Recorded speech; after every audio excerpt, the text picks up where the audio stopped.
नमस्कार दोस्तों, मैं Dharmendra Verma online study with DK में आपका बहुत बहुत स्वागत करता हूं। आज हम किस पर बात करेंगे? आवास यानी कि आश्रय। तो यहाँ पर आपको चित्र के माध्यम से हर एक प्रश्न की डिटेल आपको बताई जाएगी, तो स्किप नहीं करना है, वीडियो को आपको पूरा देखना है और अंत में हमें जरूर बताना है कि आज का जो वीडियो है वो आपको कैसा लगा। यदि अच्छा लगे तो अपने मित्रों के साथ इस वीडियो को शेयर करिएगा। जो करते हैं आज का पहला प्रश्न, ये रहा आपका पहला प्रश्न। भारत के किस भाग में घर लकड़ी और बांस के बने होते हैं? वो कौन सा राज्य है जहां पर लकड़ी और बांस के घर बने होते हैं? सी टेट एग्जाम में काफी बार प्रश्न पूछा गया है, अन्य टेट में भी ये प्रश्न देखने को मिला है और आगे भी पूछा जा सकता है। क्या वो बंगाल है, पंजाब है, असम है या फिर केरल है? किस राज्य में या फिर किस भाग में घर लकड़ी और बांस के बने होते हैं? तो वो भाग या फिर वो राज्य कौन सा होगा? असम होगा। असम के साथ साथ यहाँ पर मेघालय, त्रिपुरा और मणिपुर,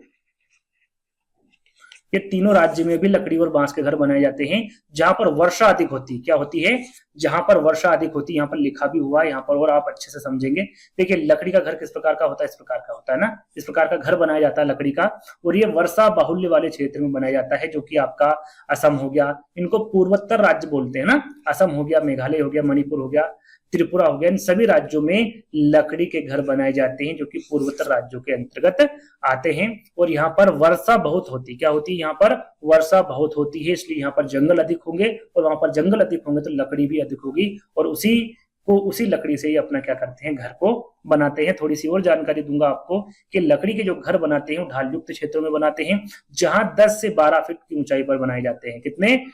10 से 12 फीट। यदि इंच में पूछे, सॉरी मीटर में पूछे, तो 3 से 3.5 मीटर। ये विकल्प में जो 4 विकल्प होते हैं उसमें ये दिया जा सकता है, आपसे पूछा जा सकता है। तो यदि फीट में पूछे तो 10 से 12 फीट, और मीटर में पूछे तो 3 से 3.5 मीटर।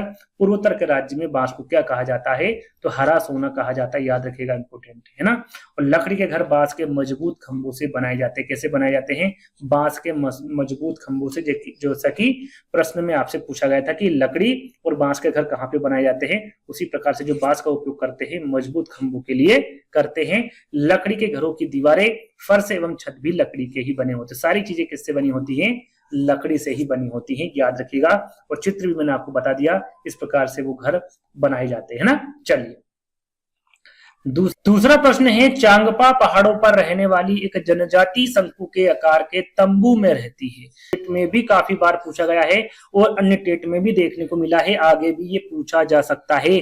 चांगपा जनजाति के बारे में ये प्रश्न पूछा गया है, जिसे याक लिखा हुआ है यहाँ पर, है ना, जिसे याक के बालों से बुना जाता है और एक साथ सिला जाता है। यहाँ पर सिला लिखा हुआ है, सिला जाता है। वो नो लिखा हुआ है ना, थोड़ा सा मिसप्रिंट हुआ है इस प्रश्न में। और 9 डंडों से बांधा जाता है, फिर वहां करीब 2 फीट गहरी जमीन खोदकर टेंट लगाया जाता है। उसे उनके तंबू को क्या कहते हैं? सीधा सीधा यहाँ पर चांगपा जो जनजाति रहती है, जिन तंबू में रहती है, उसके बारे में पूछा गया है कि उसे क्या कहते हैं। इसे रेबो कहा जाता है। रेबो लिखा हुआ है ना, लेखो नहीं है, रेबो है, बा लिखा हुआ है।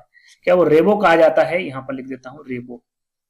क्या उसे रेबो कहा जाता है, चांगथंग कहा जाता है, तासी कहा जाता है, या फिर जूते कहा जाता है? क्या कहा जाता है? तो चांगपा जनजाति जहां पर रहती, सबसे पहले तो मैं बता दूं, ये अस्थायी तंबू होते हैं या अस्थायी घर होते हैं, है ना, जिसे क्या कहा जाता है? रेबो कहा जाता है। क्या कहा जाता है? रेबो। और जहां पर ये अपनी बकरी को बांधते हैं, जैसे कि ये जहां अस्थायी होते हैं, इधर से उधर जाते रहते हैं, तो जहां पर अपनी बकरी को रखा जाता है उसको क्या कहेंगे? ये आगे पूछा जाएगा। उसे लेखा कहते हैं। क्या कहते हैं? लेखा। और कौन सी बकरी को रखते हैं? पश्मीना बकरी को, है ना। जहां पश्मीना बकरी को रखा जाता है उसे लेखा कहा जाता है, या फिर पालते उस जगह को क्या कहा जाता है? लेखा कहा जाता है। यहाँ पर चित्र के माध्यम से मैंने सारी चीजें को क्लियर किया है, स्पष्ट किया है। यहाँ पर देखिए, ये चांगपा जनजाति का जो एक आदमी यहाँ पर बैठा हुआ है ना, और ये जो जानवर है क्या है? ये पश्मीना बकरी। क्या है ये? पश्मीना बकरी, है ना। तो यहाँ पर चांगपा जनजाति के बारे में बात करें तो चांगपा जनजाति के द्वारा जिन अस्थायी घरों में वो निवास करते हैं, या फिर वो जो तंबू होता है उसे क्या कहा जाता है? रेबो कहा जाता है ना। तो चांगपा जनजाति के द्वारा जिन घरों में अपनी पश्मीना बकरी को पालते हैं, ये प्रश्न भी पूछा जाता है कि भाई पश्मीना बकरी कौन पालता है? तो आपको पता होना चाहिए, चांगपा जनजाति पालते हैं। चांगपा जनजाति किस जानवर को पालते हैं? तो ये भी आपको पता होना चाहिए, पश्मीना बकरी को पालते हैं। और जहां पर पालते, जहां पर रखते हैं, उसे क्या कहा जाता है? लेखा कहा जाता है। काफी इंपोर्टेंट है, पूछा जाता है, नोट कर लीजिएगा, है ना। आगे बात करें तो पश्मीना बकरी को लद्दाख केंद्र शासित प्रदेश में पाया जाता है। कहां पर पाला जाता है यदि सीधा सीधा पूछे तो लद्दाख केंद्र शासित में पाला जाता है। और पश्मीना बकरी को चांगपा जनजाति के लोग पालते, जैसे कि मैंने आपको बताया। और सबसे ज्यादा इंपोर्टेंट जो आपको पता होना चाहिए, जो पश्मीना बकरी है ये 5000 मीटर की ऊंचाई पर भी रह सकती है। जहां पर सबसे ठंडा इलाका होता है वहां पर भी जो पश्मीना बकरी है ये रह सकती है। पश्मीना बकरी 10 डिग्री सेल्सियस तापमान पर भी रहकर अपना जीवन यापन कर सकती है। ये जितना ज्यादा ठंडे में रहेगी इसके जो बाल है उतने ही ज्यादा मुलायम होंगे, है ना। पश्मीना बकरी के जो बाल होते हैं वो मनुष्य के बाल से 6 गुना पतले होते हैं। अपने जो बाल हैं उससे भी 6 गुना पतले होते हैं पश्मीना बकरी के बाल, है ना। ये याद रखिएगा, इंपोर्टेंट है। पश्मीना बकरी के शाल या स्वेटर साधारण स्वेटर की तुलना में 6 गुना ज्यादा गर्म होता है। इंपोर्टेंट पूछा जा सकता है। और सबसे ज्यादा जो अभी तक पूछा गया है विकल्प में जो पूछा जाता है कि पश्मीना के शाल या स्वेटर बनाने में कितने घंटे लगते हैं, तो लगभग 250 घंटे लगते हैं। घंटे याद रखिएगा, 250 घंटे लगते हैं ना। तो चांगपा जनजाति और कौन सा जानवर ये पालते, सारी जानकारी मैंने यहाँ पर आपको दे दी है जिसके बारे में आपको पता होना चाहिए। चलिए तीसरे प्रश्न की ओर बढ़ते। चांगपा अपनी भेड़ बकरी को अपने हेरे के पास रखते हैं, वहां स्थान क्या है। जैसे कि मैंने अभी आपको बताया भैया कौन सा स्थान है, इसका आंसर आप मुझे पहले दीजिए कमेंट्स के माध्यम से। क्या होगा, क्या छप्पर होगा, घाटी, लेखा या फिर सेका, क्या होगा। जहां पर वो रहते हैं मैंने बताया था उसे रेबो कहा जाता है ना। क्या बताया था, उसे रेबो कहा जाता है। जहां पर ये अपनी भेड़ बकरियों को रखते हैं, अपनी पश्मीना बकरी को रखते हैं, उसे क्या कहा जाएगा, लेखा कहा जाएगा, जो कि दूसरे विकल्प में होगा। और यही आपका करेक्ट आंसर होगा, है ना। ये मैंने आपको बता ही दिया कि पश्मीना बकरी को जिस स्थान पर पाला जाता है उसे लेखा, और चांगपा जनजाति के लोग जिन घरों में रहते हैं उसे रेबो कहा जाता है ना। चलिए चौथा प्रश्न। मोटी मिट्टी की दीवारें वाले घर को रखते हैं। जहां पर मोटी दीवार, जो मिट्टी की दीवारें होती, मोटी मिट्टी की दीवार वाले जो घर होते हैं ये कहां पर बने होते, कहां पर बनाए जाते हैं, ठंडे मौसम में जहां पर ठंडा वातावरण होगा, हवादार, गर्म या फिर गंदा। तो जब मोटी दीवार होती मिट्टी की, तो जहां पर गर्म वातावरण रहेगा, क्या होता, गर्म, या फिर जहां पर गर्मी अधिक होगी, ऐसे वातावरण में जो मोटी मिट्टी की दीवारें बनाई जाती ताकि वो जो गर्मी है ना वो अंदर ना जाए और वहां पर हमेशा ठंडक बनी रहे। तो गर्म यहाँ पर आपका करेक्ट आंसर होगा। इस पर भी थोड़ा सा हम यहाँ पर भी हम थोड़ा सा देखेंगे। देखिए ये है मिट्टी का घर, है ना। इस प्रकार से मिट्टी के घर पहले बनाए जाते थे, पहले सब जगह दिखते थे। लेकिन अब जो अधिकतर घर दिखते हैं जहाँ गर्म मौसम होता है, जहां पर गर्मी अधिक होती है, वहां पर ये देखने को मिलते हैं। तो मिट्टी के घर मुख्यतः उन क्षेत्रों में बनाए जाते हैं जहां पर गर्मी अधिक होती है या फिर गर्म होते हैं, जैसे कि विकल्प में मैंने आपको बताया, है ना। मिट्टी के घर कहां पर बनाए जाते हैं, जैसे कि पहला प्रश्न पूछा गया था सीधा सीधा आपसे। ऐसे आगे आगे की जो एग्जाम है उसमें भी प्रश्न पूछा जा सकता है कि मिट्टी के घर मुख्यतः कहां पर पाए जाते हैं।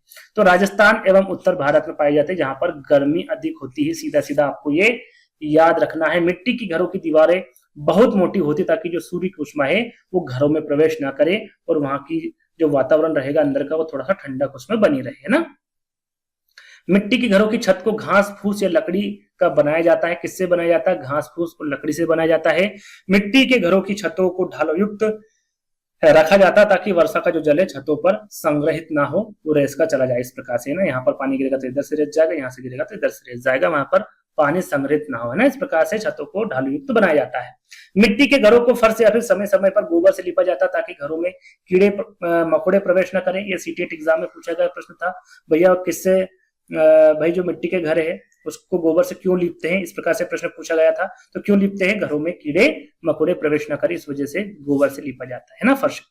मिट्टी के घरों की दीवारों को समय समय पर मिट्टी एवं गोबर से लिपा जाता है ताकि दीवारें मजबूत रहे। दीवारों को भी लिपा जाता है भैया ताकि दीवारें मजबूत रहे, है ना, किसी प्रकार से कमजोर ना हो। तो मिट्टी के बारे में मैंने आपको बता दें, मिट्टी के घरों के बारे में। अब पांचवें प्रश्न के बारे में बात करेंगे कि स्थानिक प्रजातियों के बारे में निम्नलिखित में से कौन सा कथन सत्य होगा। देखिए यहाँ पर स्थानिक जो स्थायी प्रजाति उसके बारे में पूछा गया है।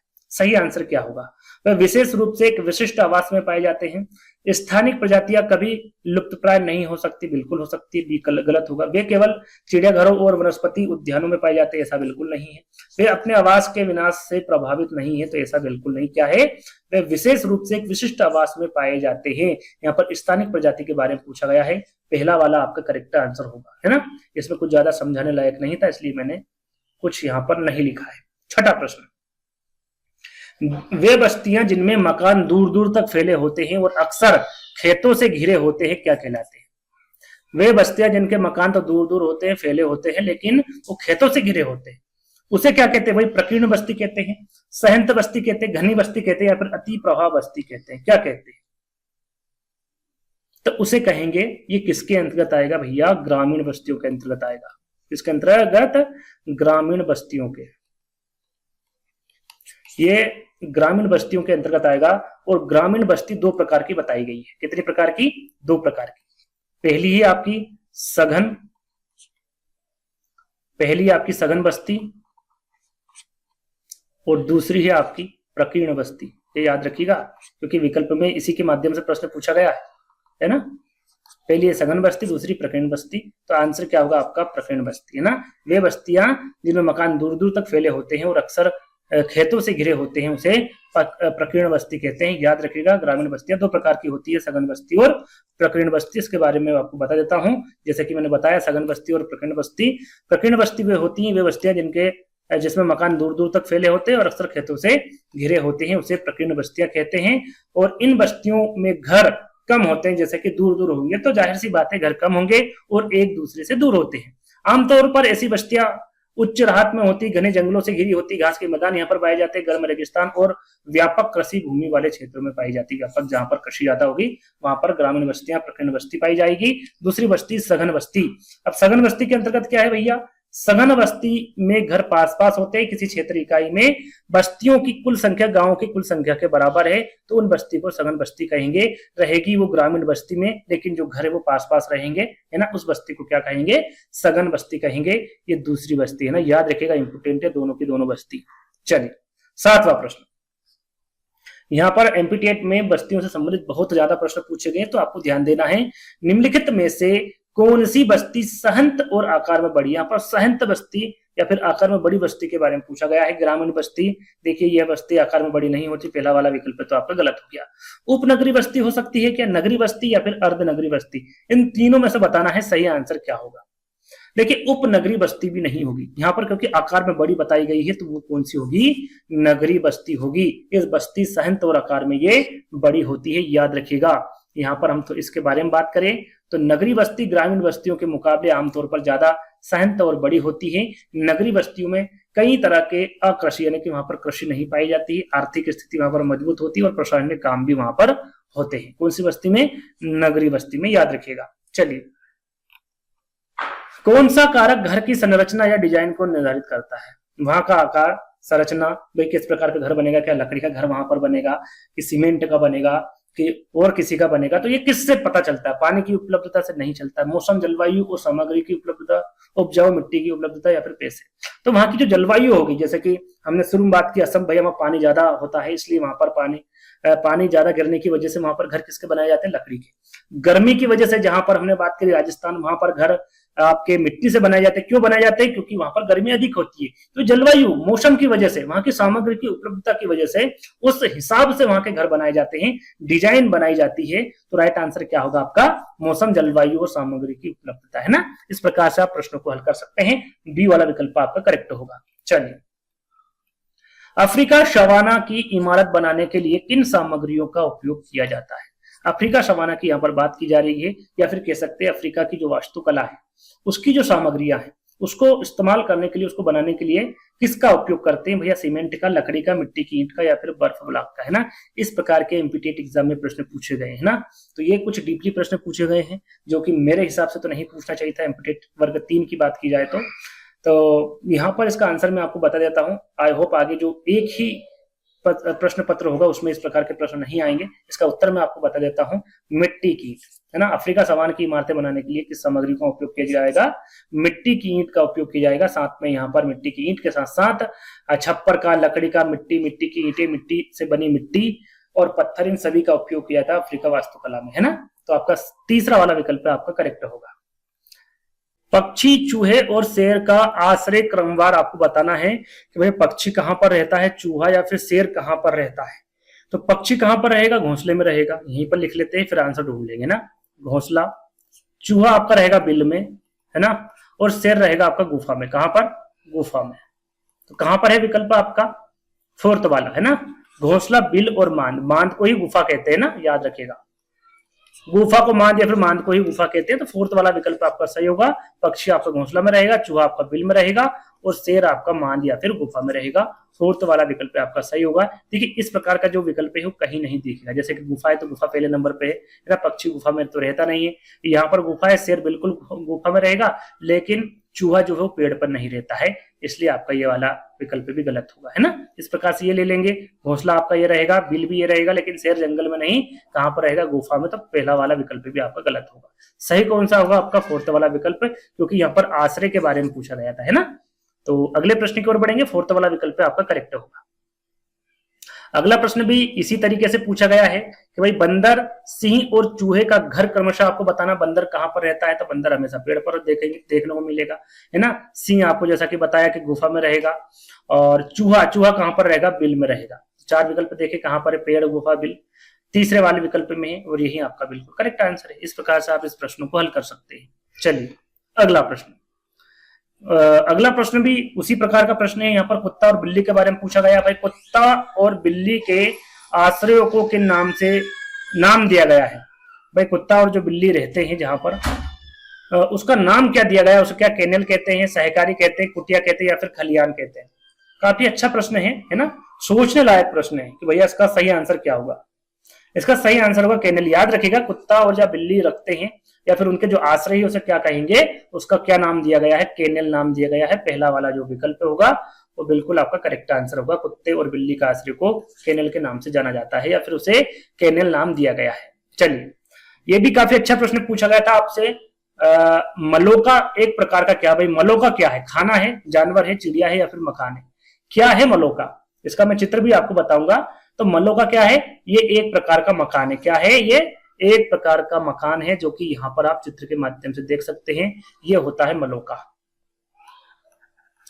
इसे मलोका कहा जाता है। मलोका अमेजन के स्वदेशी लोग रहने के लिए बनाने वाले, यहां पर पूछे कि कौन से लोग भैया मलोका में रहते, तो अमेजन के स्वदेशी लोग, याद रखिएगा। रहने के लिए बनाने वाले लंबे घरों का एक प्रकार होता है। देखिए लंबा घर है ना, और यह मुख्य रूप से कोलंबिया और ब्राजील में पाए जाते हैं।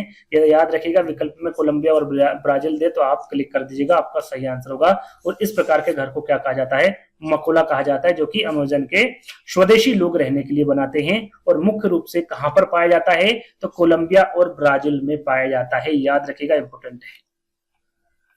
निम्नलिखित में से कौन सा आश्रय का सबसे प्रारंभिक रूप जहां पर पहले लोग रहते थे, है ना। क्या वो कच्चे घर में रहते थे, गुफाओं में, पक्के घर में, या फिर नाव में। देख कच्चे घर में तो बाद में रहने लगे, उसके पहले कहां पर रहते थे, गुफाओं में रहते थे। याद रखिएगा, आश्रम में रहते थे।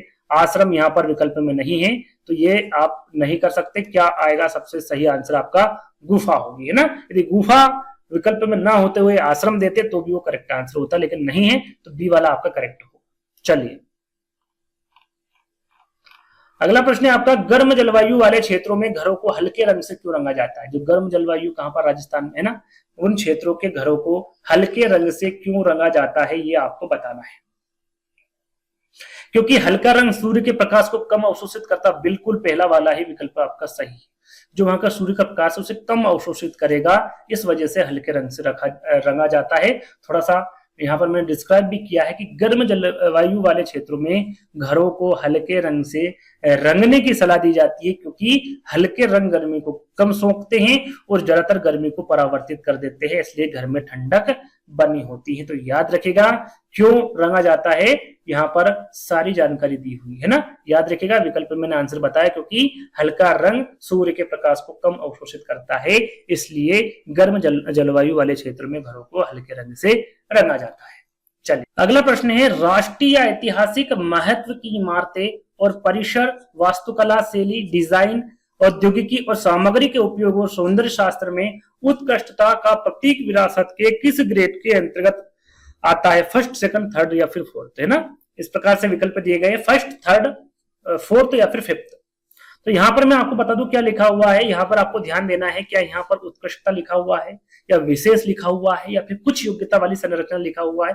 इस पर आपको फोकस करना है और आंसर लिखना है। जहां पर उत्कृष्ट गुणवत्ता वाली संरचना या फिर उत्कृष्टता का प्रतीक विरासत लिखा है, वो हमेशा विरासत ग्रेड फर्स्ट में आएगा, क्योंकि यहाँ पर जो इमारतें होती है या फिर विरासत होती है, इनको 3 भागों में बांटा गया है, या फिर 3 ग्रेड में बांटा गया है।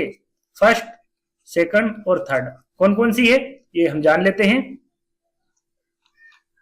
देखिए, इमारतों को 3 ग्रेड में बांटा गया है। ग्रेड फर्स्ट होती उत्कृष्टता गुणवत्ता वाली संरचना को विरासत फर्स्ट में रखा जाएगा। ग्रेड सेकंड विशेष योग्यता वाली संस्था को ग्रेड 2 में रखा जाएगा।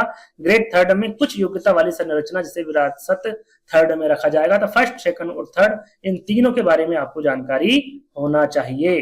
तो अगले प्रश्न की ओर बढ़ेंगे। 17वां प्रश्न है आपका, किस आपदा के समय अपना घर खोने पर लोग कहाँ रहते हैं? जब अपना घर खो देते, यानी कि जो आपदा आ जाती है, जैसे कि बाढ़ आ गई, पानी ज्यादा हो गया गांव में, है ना, तो कहां पर रहते हैं? क्या उसे जंगल में रहते हैं, स्कूल में, राहत शिविर में, हवाई अड्डा में? तो वहां की जो सरकार है वो राहत शिविर लगाते हैं और उन्हीं में वहां के लोग रहते हैं। वहां पर उनकी व्यवस्था खाने पीने की सभी की रहती है। तो उसे क्या कहा जाता है? राहत शिविर कहा जाता है, जिसके बारे में मुझे लगता है सभी को पता है ना। अगला प्रश्न है, छतों, दरवाजों और खिड़कियों को अभी भी 2 ऊर्ध्वाधर स्तंभों में एक क्षैतिज बीम रखकर बनाया गया था। वास्तुकला की शैली जिसे ड्रेबिट या कहा जाता है, ड्रेबिट के साथ साथ इसे क्या कहा जाता है? पहले जो वास्तुकला बनाई जाती थी भैया, वो छतों, दरवाजों और खिड़कियों को अभी भी जो 2 ऊर्ध्वाधर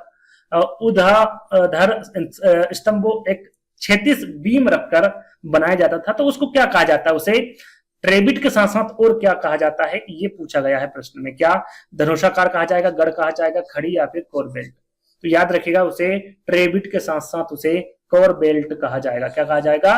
कोर बेल्ट कहा जाएगा। फोर्थ वाला विकल्प आपका सही होगा। अगला प्रश्न, हाउस बोट, पानी और इग्लू, यहाँ पर डेस लिखा हुआ है। यहाँ पर कहने का मतलब है जो हाउस बोट पानी में रहती है, जो इग्लू है ये कहां पर रहते हैं? क्या बर्फ में रहते हैं, नदी में, रेत में, या फिर मिट्टी में? तो जैसे कि हाउस बोट पानी में रहते हैं, ऐसे ही इग्लू कहां पर रहते हैं? बर्फ में रहते हैं। तो बर्फ यहाँ पर आपका बिल्कुल करेक्ट आंसर होगा। जैसे कि यहाँ पर लिखा भी हुआ है कि हाउस बोट एक नाव होती है जिसे रहने के लिए बनाया जाता है, जो कि कहां पर रहती है? पानी में रहती है ना। हाउस बोट को फ्लोटिंग हाउस भी कहा जाता है, ये याद रखिएगा, नाम आगे पूछा जाएगा। फ्लोटिंग हाउस, हाउस बोट को कहा जाएगा, ये सीधा सीधा पूछा गया है। या तो हाउस बोट किसे कहते हैं, हाउस बोट या फिर फ्लोटिंग हाउस किसे कहते हैं, इस प्रकार का प्रश्न आगे आएगा और आपको उसका आंसर पहले देना होगा मुझसे पहले, क्योंकि ये मैं आपको पहले ही बता चुका हूं, आपको याद रखना है ना। इग्लू बर्फ में रहते हैं, जैसा कि मैंने आपको बताया है ना। चलिए अगला प्रश्न, निम्नलिखित विकल्पों में से किस घर को फ्लोटेशन हाउस कहा जाता है? जैसे कि मैंने यहाँ पर 19वें प्रश्न में आपको बताया था, किसे कहा जाता है? जाहिर सी बात है, आंसर मैंने अभी आपको बताया था, हाउस बोट को कहा जाता है। क्या कहा जाता है? हाउस बोट को क्या कहा जाता है? फ्लोटेशन हाउस कहा जाता है, जैसे कि मैंने आपको अभी 19वें प्रश्न में बताया था।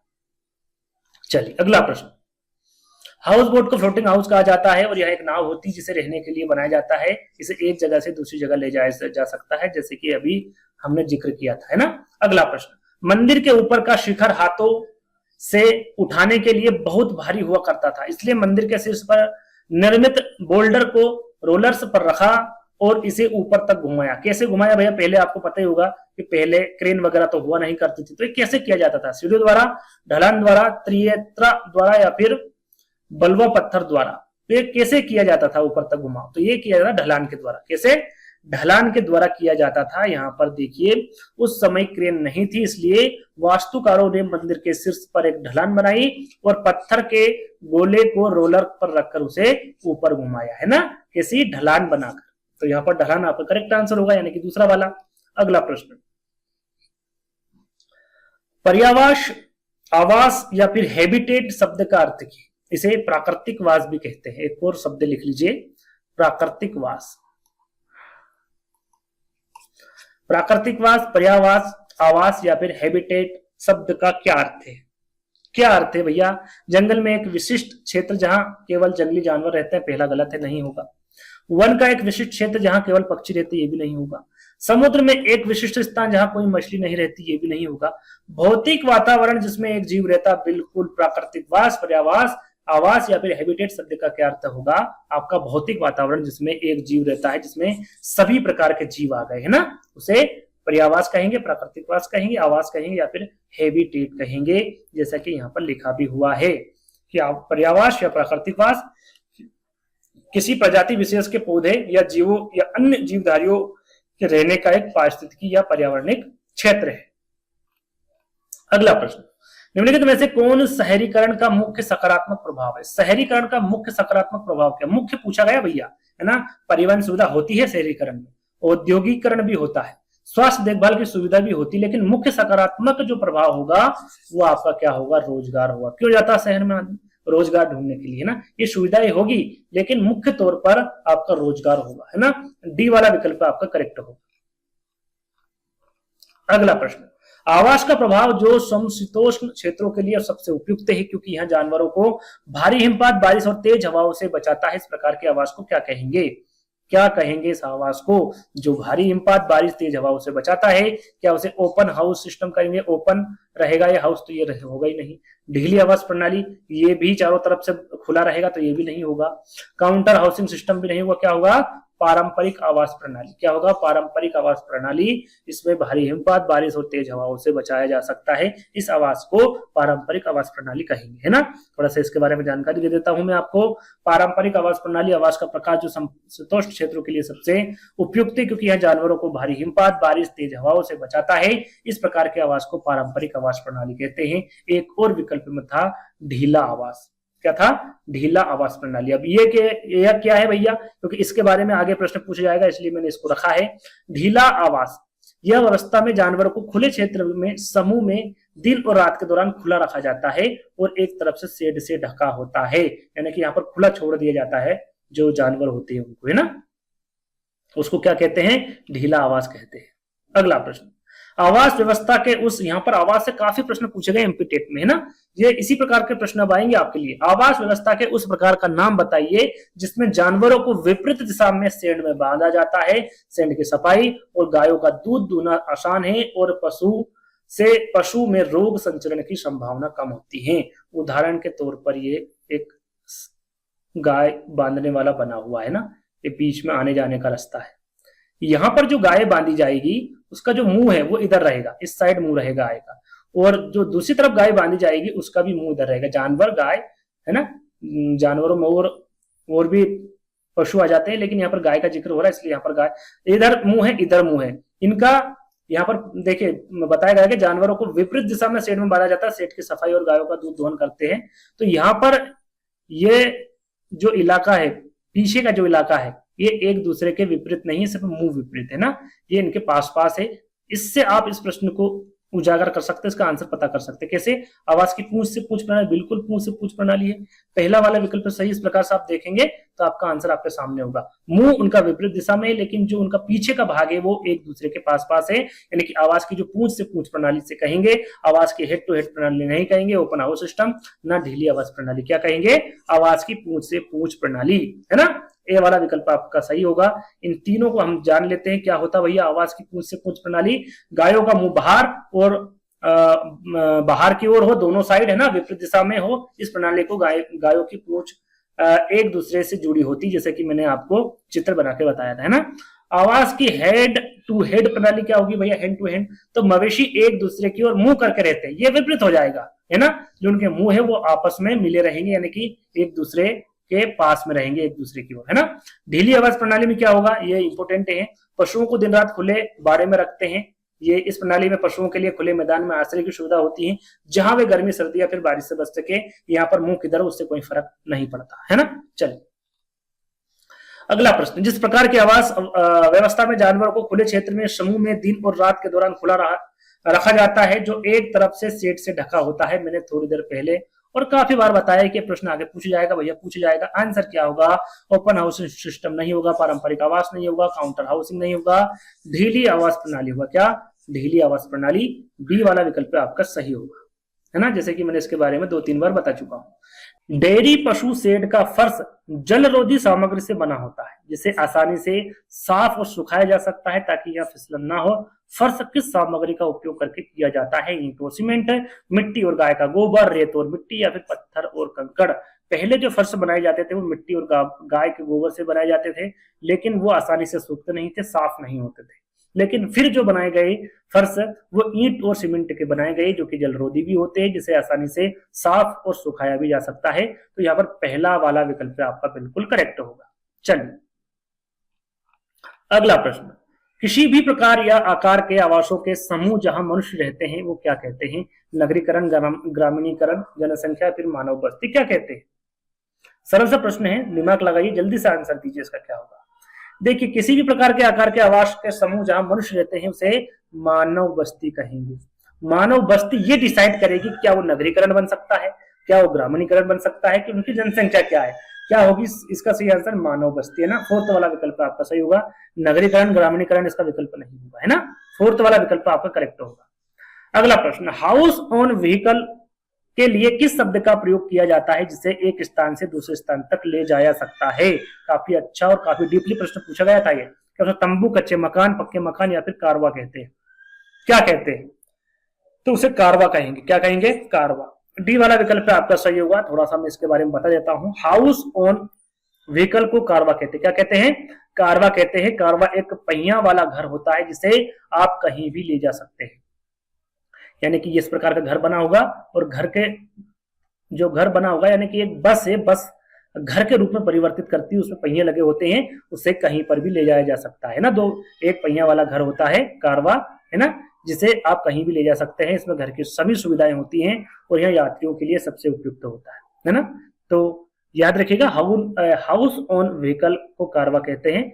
ये प्रश्न में पूछा गया था, विकल्प आपका करेक्ट होगा डी वाला। चलिए अगला प्रश्न, निम्नलिखित में से भारत में किस स्थान को ठंडा मरुस्थल कहा जाएगा। सरल सा है, काफी अच्छा प्रश्न। दार्जिलिंग, असम, लद्दाख या फिर राजस्थान। तो भारत की बात की जा रही तो वही लद्दाख ना, लद्दाख को ठंडा मरुस्थल कहा जाता है। श्रीनगर के पुराने घर पत्थर, ईंट और लकड़ी के बने होते हैं। दरवाजे और खिड़कियां में सुंदर वृत्तखंड होते हैं, इन्हें क्या कहा जाता है। वहां पर इसे क्या कहा जाता है भैया, महराब, हैसिरा, खलियान या फिर सांगवान। तो उसे कहा जाता है महराब। याद रखिएगा, श्रीनगर में जो पुराने घर होते हैं पत्थर, ईंट और लकड़ी के बने होते हैं या फिर दरवाजों और खिड़कियों में सुंदर वृत्तखंड होते हैं, उसे वहां पर क्या कहा जाता है, महराब कहा जाता है। पहला वाला विकल्प आपका सही होगा। चलिए, कोई भी स्थान जिनके लिए ऐतिहासिक और स्थापत्य या सांस्कृतिक के संरक्षण की आवश्यकता होती है उसे क्या कहते हैं। विरासत परिषद, धनुषाकार, कोर बेल्ट या फिर इच्छुक विरासत। तो देखिए यहाँ पर ऐतिहासिक, सांस्कृतिक, स्थापत्य, संरक्षण की आवश्यकता होती तो उसे विरासत परिषद कहेंगे। क्या कहेंगे, विरासत परिसर कहेंगे। पहला वाला विकल्प आपका सही होगा। ये प्रश्न में पहले भी बता चुका हूं आपको, है ना। अगला प्रश्न, विरासत के प्रति जागरूकता के संबंध में इसे INTACH के नाम से भी जाना जाता है ना, ये इसका शॉर्टकट नेम है। इसका पूरा नाम क्या है पूछा गया है, तो इसका पूर्ण नाम क्या है ये आपको बताना है। कला और सांस्कृतिक विरासत के लिए भारतीय राष्ट्रीय न्यास, बिल्कुल सही।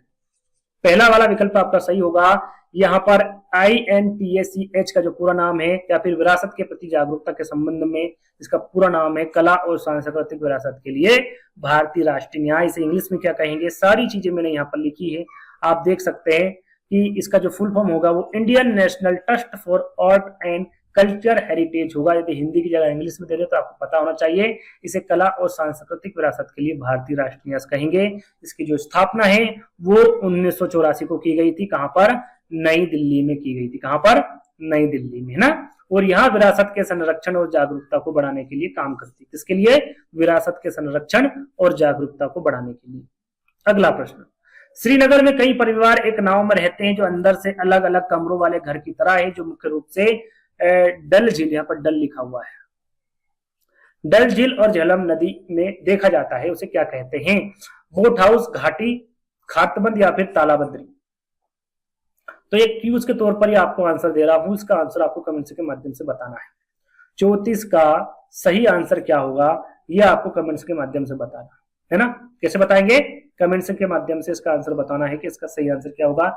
ए बोटर हाउस होगा, बी घाटी होगा, सी खारतबंद होगा या फिर डी तालाबंदी होगा। क्या होगा इसका आंसर, आपको सभी को कमेंट्स के माध्यम से आंसर देना है जो ये वीडियो देख रहे हैं ना। तो अगले प्रश्न की ओर बढ़ेंगे। अगला प्रश्न है, कौन सा किला यूनेस्को की विश्व धरोहर स्मारक है जो आसपास के मैदान से लगभग 30 मीटर ऊपर एक पहाड़ी पर है। 1991 में ही पाइप से पानी प्राप्त हुआ था। यहाँ पर जैसा कि मैंने बताया था टोटल 35 प्रश्न आपको मिलेंगे, ये अंतिम प्रश्न है। तो अच्छा लग रहा है तो लाइक जरूर कीजिएगा, कमेंट्स के माध्यम से भी बता दीजिएगा। यहाँ पर किले के बारे में पूछा गया था, उस किले का नाम क्या है, जैसलमेर किला है ना। क्या है, जैसलमेर किला है। तो यहीं पर आज के आपके जो 35 प्रश्न थे वो यहीं पर समाप्त होते हैं। आज का वीडियो कैसा लगा कमेंट्स के माध्यम से जरूर बताएगा। एक नई वीडियो के साथ मिलेंगे जल्दी ही, जब तक के लिए धन्यवाद।